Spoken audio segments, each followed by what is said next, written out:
بسم اللہ الرحمن الرحیم۔ شیر ٹی وی کے معزز دوستوں، میں ہوں ارشد شیر اور تمام دیکھنے اور سننے والے دوستوں کو السلام علیکم ورحمۃ اللہ۔ دوستوں، سابقہ ویڈیو کے اندر میں نے خلیفہ اول حضرت ابو بکر رضی اللہ تعالی عنہ کے متعلق آپ کے سامنے بیان کیا تھا۔ چنانچہ آج اسی سلسلے کو آگے بڑھاتے ہوئے میں آج آپ کے سامنے خلیفہ دوم حضرت عمر بن خطاب رضی اللہ تعالی عنہ کا ذکر آپ کے سامنے پیش کروں گا۔ دوستو، حضرت ابو بکر رضی اللہ تعالی عنہ مرض الوفات میں حضرت عمر رضی اللہ تعالی عنہ کو نامزد کر گئے تھے۔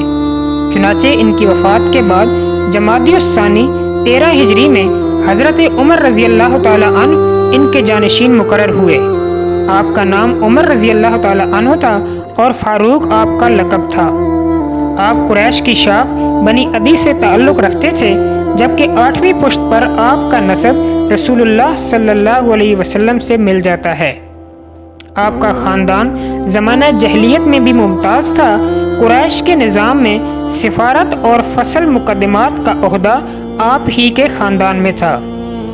حضرت عمر رضی اللہ تعالی عنہ کو اسلام سے قبل عرب کے مرغوب فنون میں سپہ گری اور خطابت سے بڑی دلچسپی تھی۔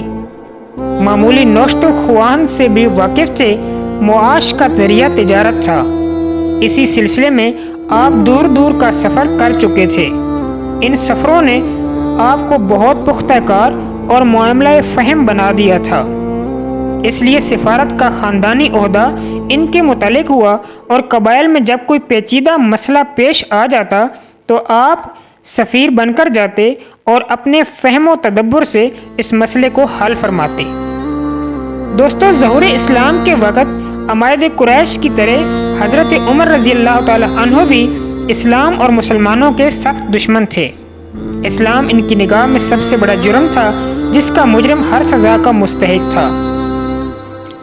نبی کریم صلی اللہ علیہ وسلم کو ان کے اسلام کی بڑی آرزو تھی، اور آپ ان کے اسلام کی دعا فرمایا کرتے تھے۔ یہ قدرت کا کرشمہ تھا کہ اسی دشمن اسلام کے بہن اور بہنوئی اسلام کے حلقہ بگوش ہو گئے۔ حضرت عمر رضی اللہ تعالی عنہ کو خبر ہوئی تو وہ آپس سے باہر ہو گئے، اور اسی وقت بہنوئی کے یہاں جا کر بہن اور بہنوئی کو مارتے مارتے بے دم کر دیا، لیکن ان کی زبان کلمہ حق سے نہ پھری۔ ان کا استقلال دیکھ کر دل نے کہا کہ اس دین میں ضرور کوئی بات ہے۔ چنانچہ بہنوئی سے قرآن سنانے کی خواہش کی۔ انہوں نے چند آیتیں سنائیں۔ یہ سحر آفرین آیات سن کر بے اختیار لا الہ الا اللہ پکار اٹھے۔ اس وقت کم و بیش 40 آدمی مسلمان ہو چکے تھے۔ اب تک کسی نے اعلانیہ عبادت کرنے کی جرات نہ کی تھی، بلکہ بہت سارے اسلام کا اظہار بھی نہیں کر سکتے تھے۔ حضرت عمر رضی اللہ تعالی عنہ جب اسلام لائے تو دفعتاً حالت بدل گئی۔ یہ کسی سے دبنے والے نہ تھے۔ انہوں نے خانہ کعبہ میں جا کر نماز ادا کی۔ نبی پاک نے اس جرات پر فاروق کا لقب عطا فرمایا۔ گو کہ صحابہ کرام رضی اللہ تعالی عنہما میں حضرت عمر رضی اللہ تعالی عنہ کا تدبر، ان کی صداقت، حق پرستی اور ان کی اہلیت مسلم تھی، لیکن ان کے مزاج کی سختی کی وجہ سے، جو ان کی حق پرستی کا نتیجہ تھی، لوگ کسی قدر ڈرتے تھے۔ چنانچہ استخلاف کے وقت بعض لوگوں نے حضرت ابو بکر رضی اللہ تعالی عنہ کے سامنے اس کا اظہار بھی فرمایا، لیکن انہوں نے ان کے شبہات دور کر کے مطمئن کر دیا، اور تمام اکابر صحابہ کرام رضی اللہ تعالی عنہما نے اس انتخاب کو پسندیدگی کی نظر سے دیکھا۔ چنانچہ حضرت ابو بکر رضی اللہ تعالی عنہ کی وفات کے بعد وہ جمادی الثانی 13 ہجری کو تخت خلافت پر متمکن ہوئے۔ آپ کے 10 سالہ دور حکومت میں ایران اور روم کی عظیم الشان سلطنتوں کے پرزے اڑ گئے، اور ہندوستان کی سرحد سے لے کر شمالی افریقہ تک اسلام کا پرچم لہرانے لگا۔ اسی کا نتیجہ ہے کہ اس زمانے میں جو ملک فتح ہوئے وہ سب کے سب مسلمان اور آج تک مسلمانوں کے قبضے میں ہیں۔ فتوحات سے بڑھ کر حضرت عمر رضی اللہ تعالی عنہ کا اصلی کارنامہ یہ ہے کہ انہوں نے مذہبی بنیادوں پر ایسے آئین حکومت مرتب کر دیے، ایسا عادلانہ نظام قائم کر دیا جو مسلمانوں کی جملہ سعادتوں اور ترقیوں کا ضامن تھا، اور جس سے بڑھ کر عادلانہ نظام اس دور ترقی میں بھی پیش نہیں کیا جا سکتا۔ مذہب کی عملی خدمت کے سلسلے میں بکثرت مسجدیں تعمیر کرائیں۔ شام کے عمال کو حکم بھیجا کہ ہر شہر میں ایک مسجد تعمیر کی جائے۔ کوفہ میں ہر قبیلے کی مسجد علیحدہ تعمیر کرائی، اور روضۃ الاحباب کے بیان سے معلوم ہوتا ہے کہ آپ نے تقریباً 4000 مسجدیں تعمیر کروائیں۔ حضرت عمر رضی اللہ تعالی عنہ نے ہر صیغہ میں جو نئی ایجادات کی، مورخین نے انہیں اولیات سے تعبیر فرمایا، جن کی فہرست یہ ہے کہ بیت المعال یعنی خزانہ قائم کیا، عدالتیں قائم کی اور قاضی مقرر کیے، تاریخ اور سن قائم کیا جو آج تک جاری ہے، امیر المومنین کا لقب اختیار کیا، فوجی دفتر ترتیب دیا، والٹیروں کی تنخواہیں مقرر کی، دفتر مال قائم کیے، پیمائش کا طریقہ جاری فرمایا، مردم شماری کروائی، اشور یعنی دائیکی مقرر کی، نہریں کھدوائیں، شہر آباد کروائے، ممالک محروسہ کو صوبوں میں تقسیم کروایا، دریا کی پیداوار مثلاً عنبر وغیرہ پر محصول لگایا، حربی تاجروں کو ملک میں آنے اور تجارت کرنے کی اجازت دی، جیل خانہ قائم کیا، درہ کا استعمال کیا، راتوں کو گشت کر کے رعایا کا حال دریافت کرنے کا طریقہ نکالا، پولیس کا محکمہ قائم فرمایا، فوجی چھاونیاں قائم کی، گھوڑوں کی نسل میں اصیل اور خسیس کی تمیز قائم کی جو عرب میں پہلے نہ تھی، پرچہ نویسی مقرر کیے، مکہ مکرمہ سے مدینہ المنورہ تک مسافروں کے آرام کے لیے چوکیاں اور سرائیں بنوائی، راہ پر پڑے ہوئے بچوں کی پرورش اور پرداخت کے لیے روزینے مقرر کیے، قاعدہ بنایا کہ اہل عرب غلام نہیں بنائے جا سکتے، مفلوق الحال یعنی عیسائیوں اور یہودیوں کے روزینے مقرر کیے، مکاتب قائم فرمائے، معلموں اور مدرسوں کے مشاہرے مقرر کیے، حضرت ابو بکر رضی اللہ تعالی عنہ سے بااصرار کلام اللہ کی تدوین فرمائی، قیاس کا اصول قائم کیا، فرائض میں اول کا مسئلہ ایجاد فرمایا، فجر کی اذان میں الصلاۃ خیر من النوم کا اضافہ فرمایا، نماز تراویح جماعت سے قائم کی، 3 طلاقوں کو اگر ایک ساتھ دی جائیں بائن قرار دیا،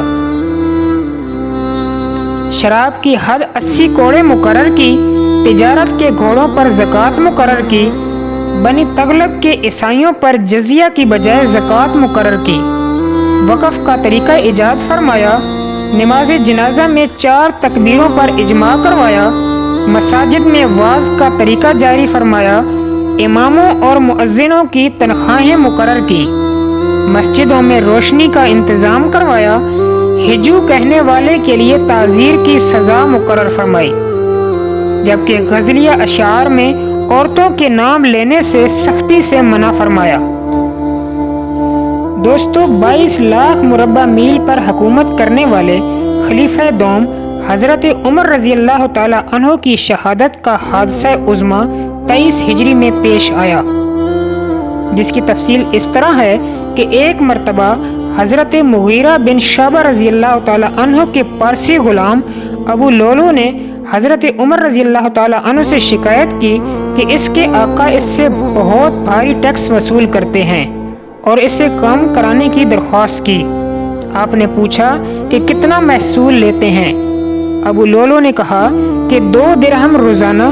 پوچھا تم کام کیا کرتے ہو؟ اس نے کہا کہ آہنگری، نجاری اور نقاشی۔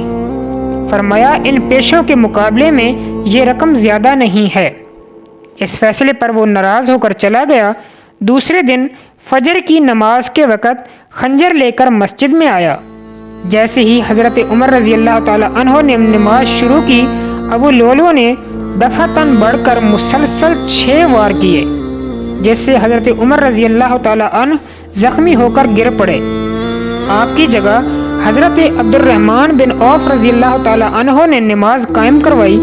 کچھ لوگ ابو لولو کو گرفتار کرنے کے لیے بڑھے، اس نے انہیں بھی زخمی کر دیا، مگر آخر میں وہ پکڑا گیا۔ گرفتار ہوتے ہی اس نے خودکشی کر لی۔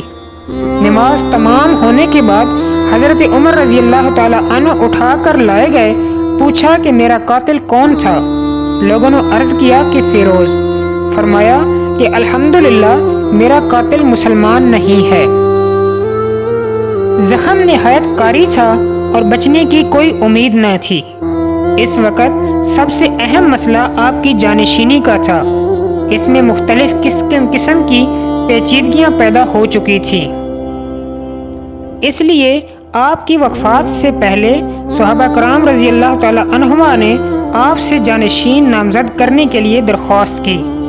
بالآخر لوگوں کے اصرار پر حضرت علی، حضرت عثمان، حضرت زبیر، حضرت طلحہ، حضرت سعد اور حضرت عبد الرحمن بن عوف رضی اللہ تعالی عنہما 6 آدمیوں کو، جن کی اسلام میں بڑی خدمات تھیں اور جنہیں رسول اللہ صلی اللہ علیہ وسلم نے جنت کی بشارت دی تھی، نامزد کر کے فرمایا کہ ان میں سے جس پر کثرت رائے ہو جائے اسے امیر بنانا، اور تاکید کر دی کہ میرے بعد 3 دن کے اندر اندر یہ مرحلہ طے ہو جائے۔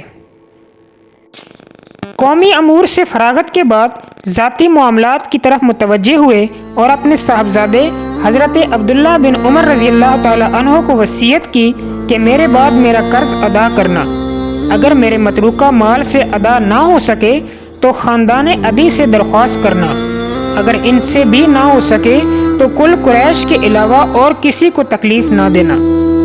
ان وصیتوں کے بعد یکم محرم الحرام 24 ہجری کو شنبہ کے دن اس دنیا کو خیر آباد کہا۔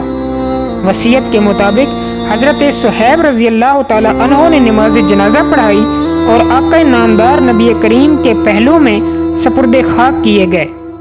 انتقال کے وقت 63 سال کی عمر تھی، جبکہ مدت خلافت تقریباً 10.5 سال تھی۔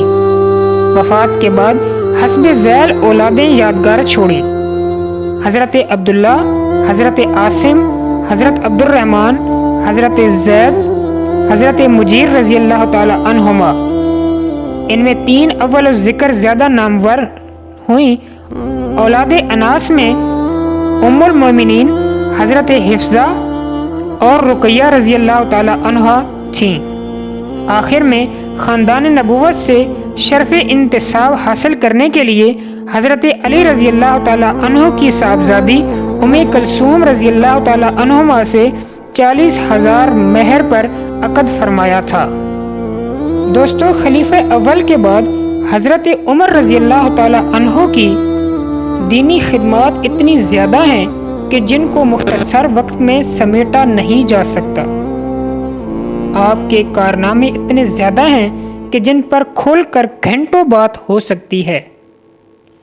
اللہ کریم سے دعا ہے کہ اللہ تعالیٰ آپ پر کروڑوں رحمتیں نازل فرمائے اور ہم تمام مسلمانوں کو آپ کے نقش قدم پر چلنے کی توفیق عطا فرمائے۔